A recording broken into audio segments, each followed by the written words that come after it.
So ngayon ang ipapakita ko naman sa inyo is itong DS300 na camping cook set.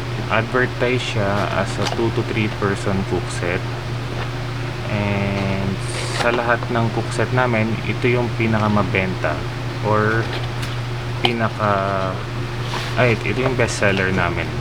So, kasi ano siya saktong-sakto lang siya Hindi siya bitin or hindi siya maliit. Hindi rin siya sobrang laki or bulky. Ito lang siya.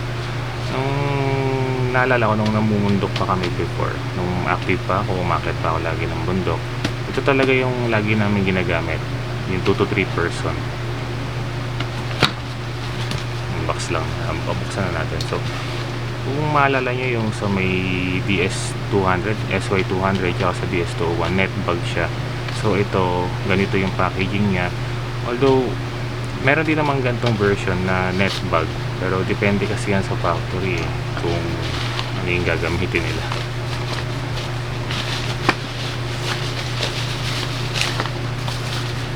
Same lang din, anodized aluminum yung material.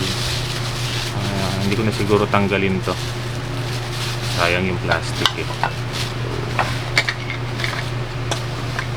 Pakita ko lang ulit. Small pot, small cooking pot. Ito yung big. Tapos frying pan. Diba?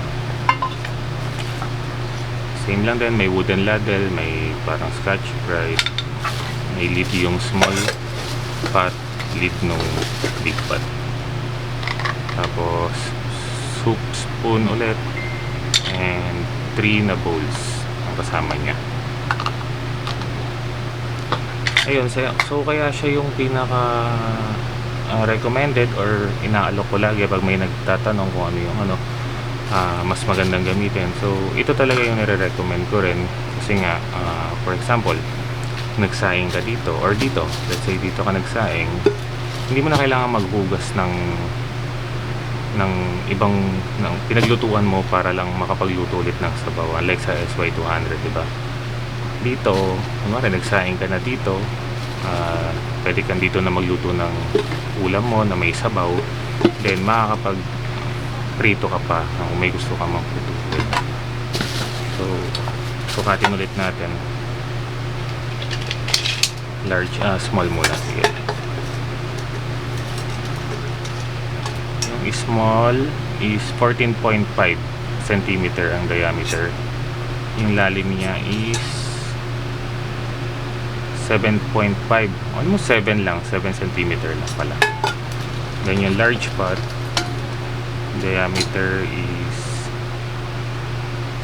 16.5 cm. Yung lalim 8.5 cm.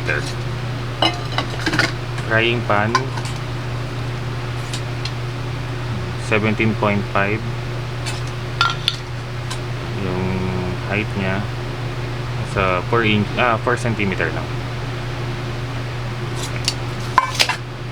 So yung weight naman,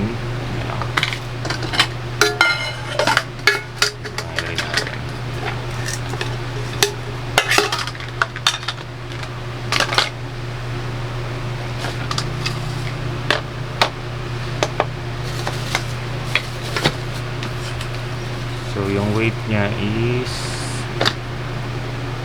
683 grams lang. Ganun lang siya kagaan. Okay, so yung next video naman natin DS308, yung may kettle. Yun lang.